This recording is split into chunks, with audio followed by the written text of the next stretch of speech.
Okay, hello, good evening, and welcome, I think. So let me just see if it's going to start, because there's a bit of a time lag, and I don't know if it started, which is a bit of an issue. So let's just see if it's going to pick up, and then I can get underway. It did, it's worked, fantastic, that's brilliant. Okay, so this should be another cracker. You should have a complete aha moment. A moment when you go, aha. Aha moment. Don't even need Facebook really. There we go. So all my Facebook friends, if you come over to YouTube, I think I put the correct link in. And here we are.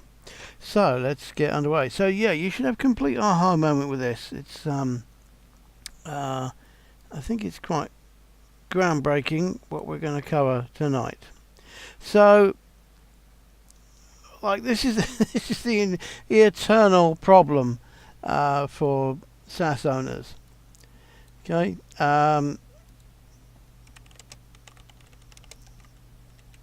because basically, you start your SaaS with whatever intentions you had, whatever research you'd done, and of course the problem always, the number one problem, is getting enough paying users. It's the one conversation that everybody has, and if they want to do something, it's probably this.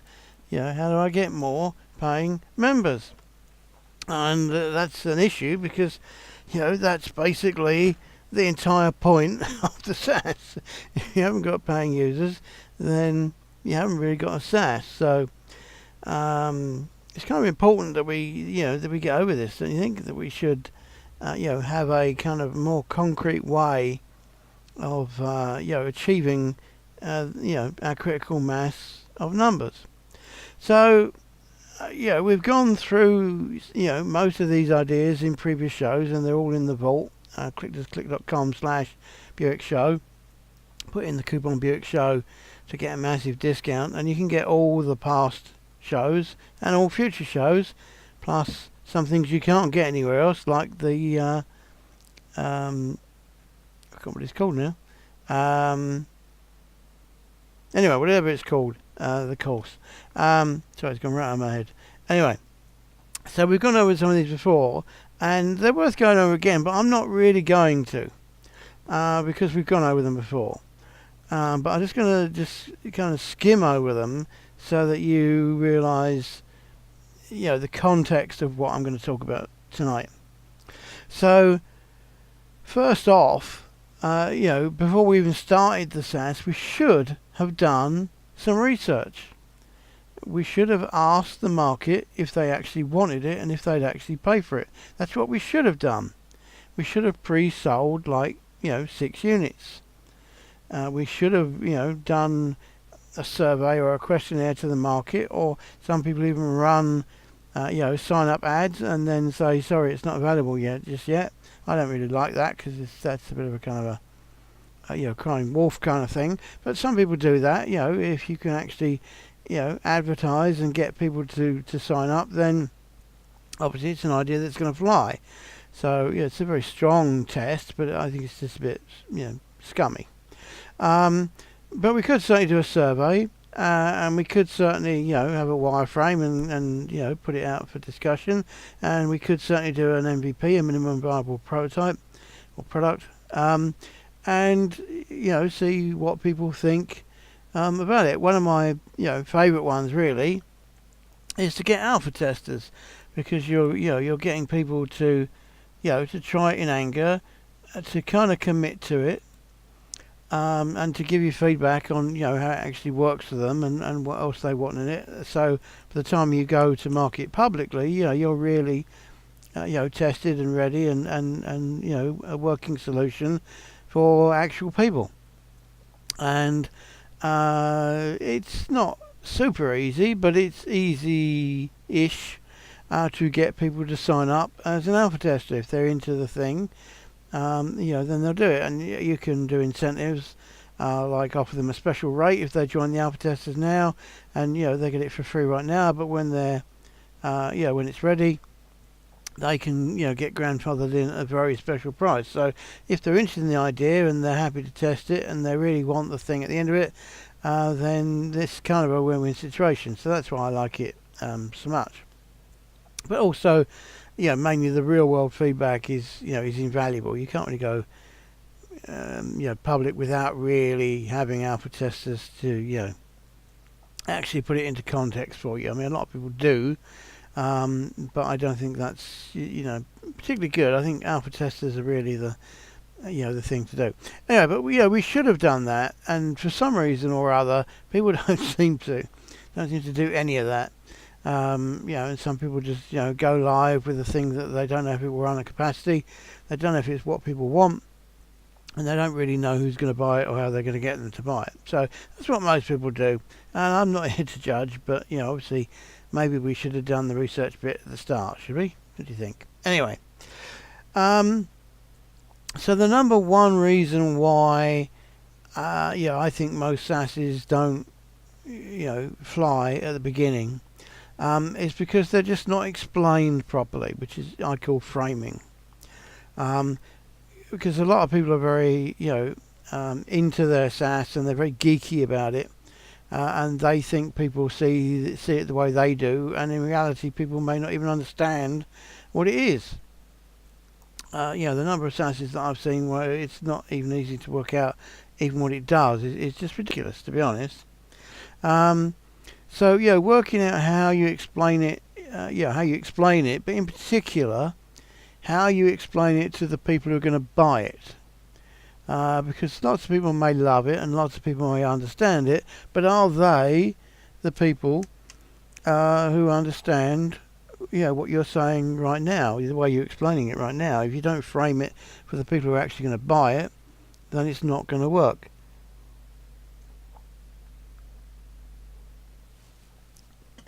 And it's a natural thing, because you built the SaaS to cure a problem. You're assuming that people understand the problem, but the people who it really helps are the people who may or may not know they have the problem, but they want the problem solving.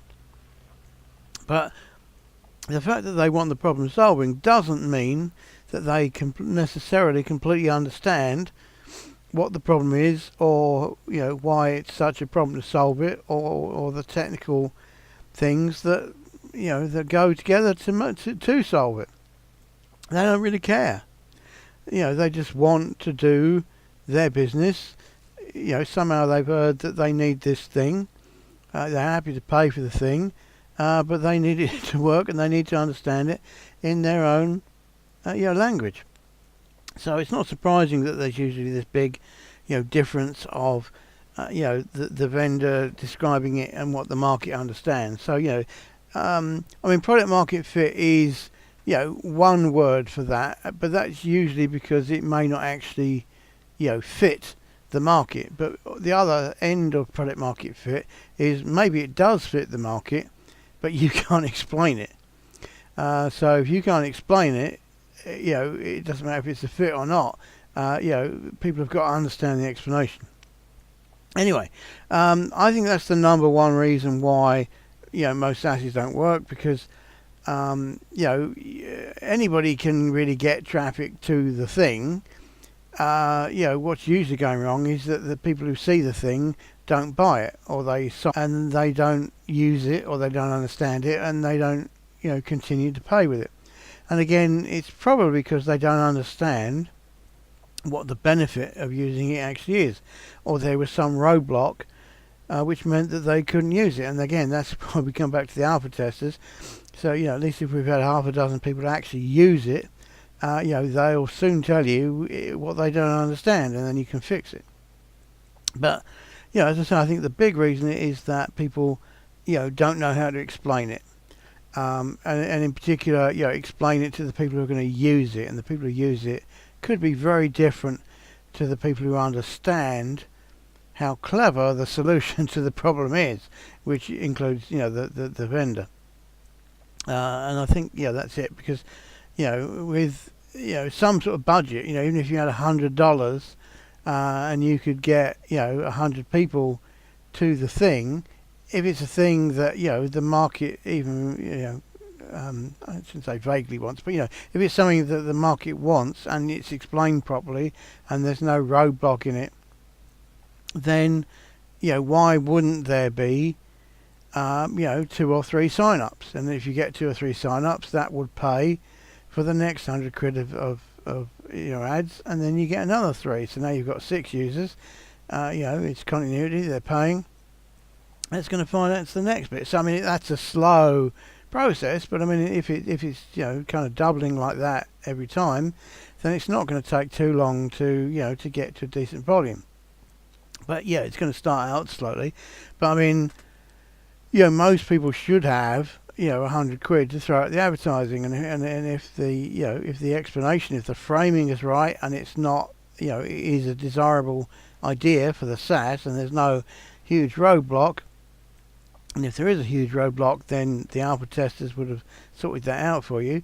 Then, in theory, it should go. But nonetheless, we have people, 6 months, a year, 2 years, even sometimes 3 years into their, life of their SaaS, and they're still complaining that they can't get any significant numbers. They have a handful of customers, and they can't seem to get more, even though the guys they have got seem to like it, and even though in theory it's a great idea, and in theory there's no roadblocks.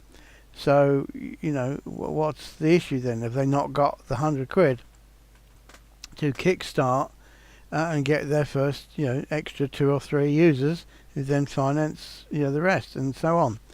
So why does it go so wrong? Why does it take 3 years to do it? Obviously, and not obviously, but a lot of people give up after a year, 18 months, because they think it's just never going to happen. So rather than changing what they should be doing or could be doing, they give up, which again is a massive shame, because in theory it was a good idea when they started it. So what goes wrong? So it's all about traction, and obviously there's a lot of things that we could do to get that traction. One of the main ones is just get the actual users to tell other people that they're using it. Getting case studies and of that, and spreading those out. So that could be happening. That's kind of basically kind of free, really. You could put your SaaS onto one of the deal sites like Stack Social or Webmaster. I've got the D stands for now. Deals, that's it. Webmaster Deals or AppSumo or somebody like that. And again, in your space, there's probably deal sites, in your specific space. Or certainly, if it's not a deal site, there could be other things like, I've forgotten the word for that now, but the chambers of commerce, or user groups, or authorities, or what's the name for that thing? Administrative bodies, membership lists, directories, people with e-zine and solo lists in that space. Obviously, you've got the press in that space and the trade press in that space. There will be probably distributors, wholesalers, VARs in that space. I mean, it's a long list of stuff that I could come up with right now that you could be doing, which in theory any one of them could be enough to propel the idea. And certainly if you do several of them, and you stay at it, something at some point will kick off. So again, why do we get people who who are giving up after 18 months or 3 years of not being able to get this traction going? Also announcement sites like Product Hunt and all these beta test sites and coupon sites worth mentioning. Again, they have they get in front of a user base of users. So that's not very good English, is it? But anyway, we could easily be talking 10,000, maybe even 100,000 users, maybe even 1 million. AppSumo I think have 1 million emails. I don't think they get that many opens, but every time maybe a different set of people open out of that 1 million. But they have 1 million people who at some point were interested. So, but even if it's only 10,000, if you can get in front of 10,000 people and it's not a rubbish idea, why aren't at least half a dozen of them signing up? So we need to make sure that there isn't a roadblock, but mainly we need to make sure that we're actually telling people. Because if we're not telling people, we're not actually going on these announcement and beta sites and that kind of stuff, then nobody's going to know about it. Another big thing about attractions is partners. In the industry, there must be some major players, and in theory, you could do a deal with them, and maybe there's a complementary and contra deal you could do with them. But if your thing is something that let's say that people who host their website would need, then why couldn't you go with some deals with the multiple number of hosts out there? Because again, even if they're a small host, they get customers in at their end, and then they could just offer their customers a bundle deal with your thing. Obviously they'll take a cut, but as I always say, 100% of nothing is nothing, but 50% of something is significant. So we could be doing that to get traction. The way that some major players started, like LinkedIn and PayPal, they actually started by cold emailing people. Okay, LinkedIn were a horrendous spammer, to get businesses to sign up to them, and PayPal were just actually emailing and messaging eBay customers to try and get them to adopt this new payment system that they'd never heard of. But they went through all that effort. They contacted loads of eBay users. A large percentage of them went for it, and then when people saw that being used, then they joined in. They went, well, it's this PayPal thing that makes it easy to get paid, and they started to do it as well. So cold emailing is certainly a thing. Then there's also referral systems and tell a friend and all that kind of stuff. And the I don't know what the word for it is now. But there's a Dropbox system where they give a bonus to both sides. If you refer a friend and they sign up, you get extra space and they get extra space. So it's a win-win-win deal. Because they win as well, you win, and your friend wins. And if it's a service you're using and you like it, extra credits, points, facilities, features, whatever, is a very attractive proposition. So again, even if you've only got 6 users, if you get even 3 of them to refer a friend and their friend signs up, or let's even only 2 of the friends sign up, then suddenly you've got 8 users. So now maybe the 2 new users, one of them might refer a friend, and then he might refer 3 friends. Anyway, the principle of viral multiplication. But if we can get past that critical mass of we probably 1.5 to 1, but certainly if it's 2 to 1, then it could explode virally. So that's just about working out an attractive offer where people can refer other people. A lot of companies don't have any kind of referral system or affiliate system, and their users are probably some of their most keenest evangelists, because they actually use it and they like it, and it's in their interest if more people use it, and it makes them look good as well, because it's a good thing. Anyway, but all of this is ways to get traction. You could run competitions and contests and giveaways, that kind of thing. And again, there are loads of places that specialise in doing those. And again, they've got their own traffic. So I mean, there's no shortage of things that you could be doing. So how can it be that people still don't have enough users? A year, 2, 3 years in. Okay. Another idea that we've discussed is as well as the drilling up on the content to extend your reach. It's in the other shows. Just watch those in the paid vault, and because we went into that in big detail. But one of the other ways of the syndication is to do a course on the thing. if the thing required, if the problem required a SaaS, then in theory there must be enough of an industry somewhere where a course, inside of that industry would work. And obviously the course, probably would tell them manually how to do it, but would obviously show, your SaaS doing it for them in a quicker, automated, easier, more efficient, more quality way. So you could do that, and courses are certainly, have their own avenues for marketing and promotion and their own outlets. You could put it on Udemy or something if it's not, too fringe. And Udemy have millions of users who come along and browse their directory for new courses. So, again, if it's in an industry that, is even half kind of popular, then, there must be places where courses for this sort of thing, are done. And books are another thing.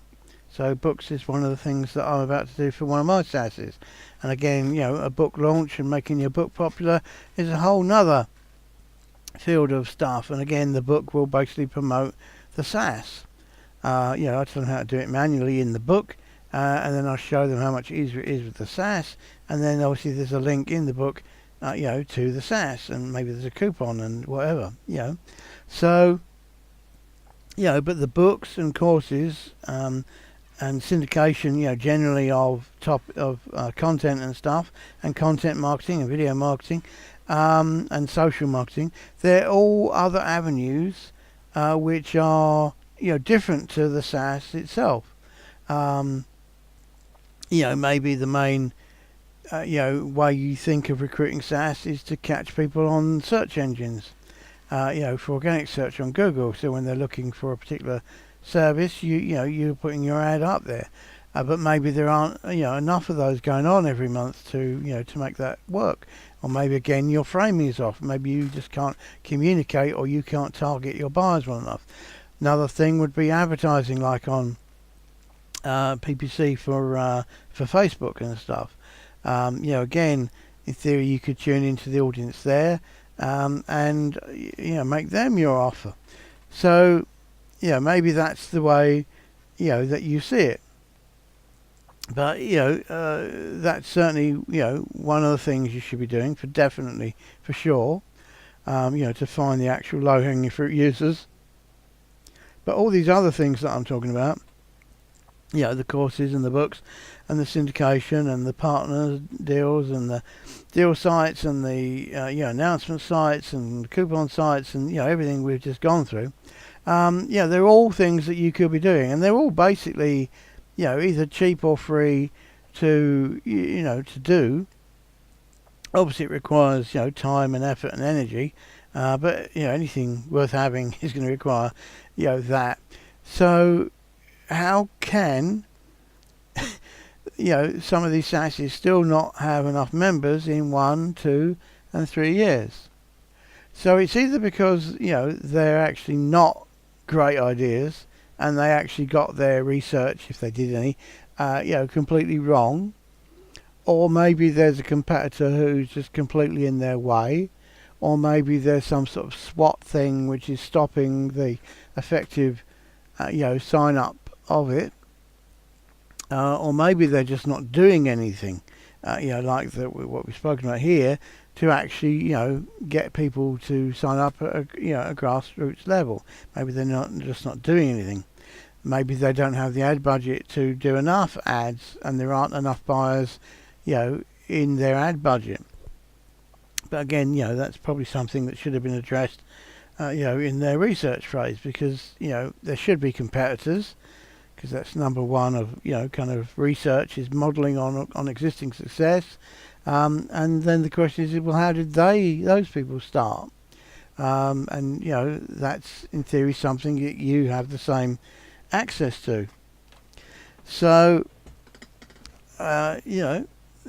again, why is it that a year, 2 years, 3 years in, do these SaaSes not, are they not working?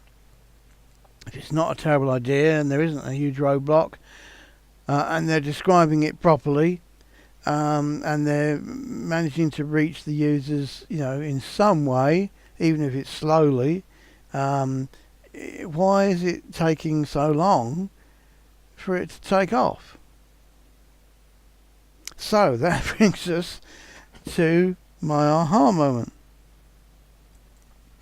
which is basically this, I think, which is that people don't wake up in the morning necessarily knowing that they need your SaaS or that they want your SaaS. And that's an issue. If somebody does get up in the morning knowing that, then obviously they would be proactively looking for it. But if they don't know when they get up in the morning that that's what they need, then your chances of finding them, educating them, persuading them, and getting them to take action on something that they didn't get up that morning to do, they didn't even know they needed to, that's obviously a bit of an issue, because it's quite a big uphill struggle there. Okay, because anytime we have education, in the way, so conversion is an issue. Without this education, anytime education is in the way, it's very expensive. And that's why really when we started, we wanted to model it on existing success, because then we know the demand is there. We know that people are waking up, thinking that they want it, or there's some method that the people used in order to recruit their user base. And in theory, that's something that you can, be inspired by and duplicate and clone and improve on. That if that's not happening, again, why isn't it happening? Why is it taking 1 year, 2 years, 3 years, and people still aren't getting the traction that they need? Okay, it's not what's going on. So, how do we change that? That's the $1 million question, isn't it? So, if people are waking up and they don't know they want it, how can we change that? Normal kind of education, which is expensive. So, there's that then. So, the thing is that your SaaS was supposed to solve an initial problem. And in theory, you did the research, and there are enough people who have that problem, but maybe the dots are just not connected of your solution or product, whatever you want to call it. And that's a bit different. And, as I say, it's not particularly sexy, because, you didn't want the problem in the first place, and this is just a solution to it. Whereas if it's a success, then everybody wants success. You don't really have to explain it. It's just simply, do you want success or not? And then you just show them the proof, that you just demonstrate the end result of, the thing. And that's, a long way from having to educate somebody, about all the nitty gritty, because, that is what they want. That is what they need. They want success. They don't want problems in the first place. And although they, do want to cure those problems, it's not sexy. It's not, it's a positive on top of a negative. Success is a positive on top of a positive.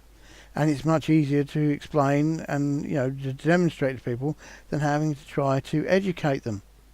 Okay, it's basically it. That's the aha moment. So it's not actually that subtle, to be honest, but if you want to think of it as a subtle change, then by all means do.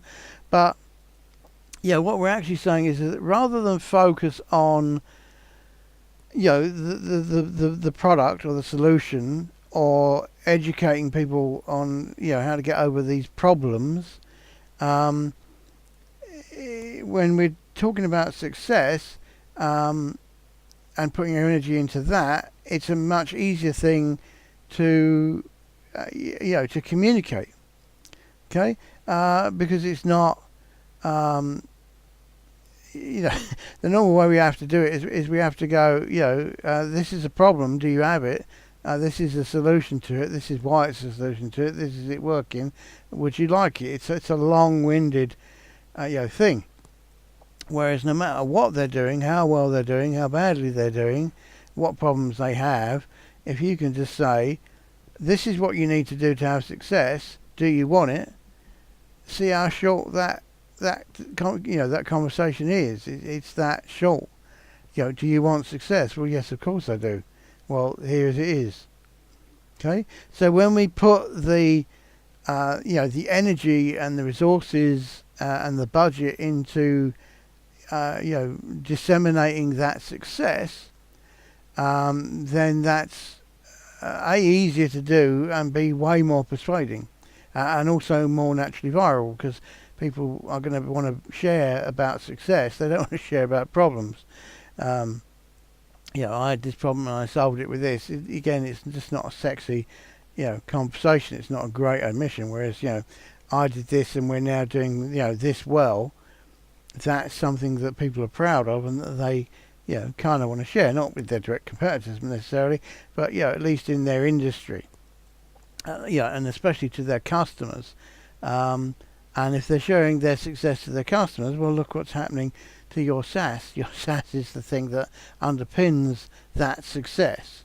So then people are going to say, right, they're having success with this, and they're using this, which is your SaaS. I'll use it too, and that's always been one of the biggest motivations, in nearly every industry, of how it propels itself. The musicians see other successful musicians using product X, so they think that they need product X so that they can be as successful. Obviously, it doesn't usually work for that in those kind of markets, because the tool isn't the thing that did the success. It was just a tool. But if they don't have the tool, then they're at a disadvantage. But it's a little bit different with the SaaS, because the SaaS will probably actually generate the success. Actually having the success will give you, the scale of automation or efficiency or, just sheer, energy, to do it. So it is actually, the key ingredient to success. Anyway, that's basically the aha moment. So, if we put all of our energy into the success, the results, the proof of what our thing does, and that's going to start from the alpha testers. I know that's maybe not the most popular way people start, but you can see the advantages of doing it that way, because they make sure that you've got no roadblocks. They give you initial testimonials, and that your thing is road ready. There's no missing features, that there's no roadblocks, and that it's actually a workable solution. And then those alpha testers will, then, share it and tell people and give you the case studies and results that you need to propel this marketing and success marketing initiative. It's not based on solving a problem. It's not based on finding people who have problems. It's not convincing people who have problems that they could solve it. It's just going, if you want success doing this, then this is, one of the keys to doing that. And as I say, it's a very simple, very straightforward, conversation. And they're obviously the best conversations to have. So hopefully that was, an aha moment.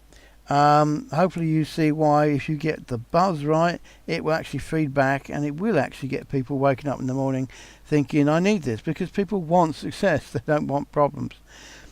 So if we says, then they will start waking up wanting it by then, or it doesn't work.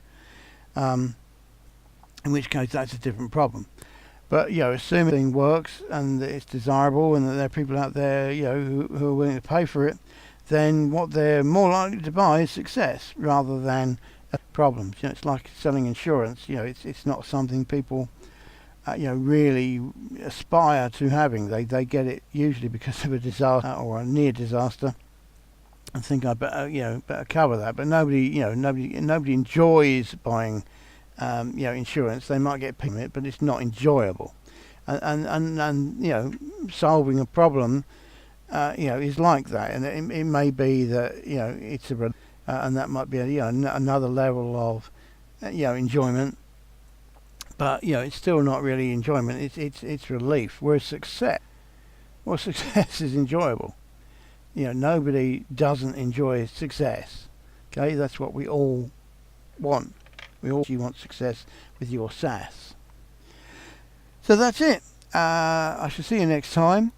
What day is it today? Friday. See you on Monday. So talk to you Monday, or see you next Friday for the next edition of SaaS Friday, where we celebrate being a SaaS owner. Okay, talk for now. Bye bye. Bye bye.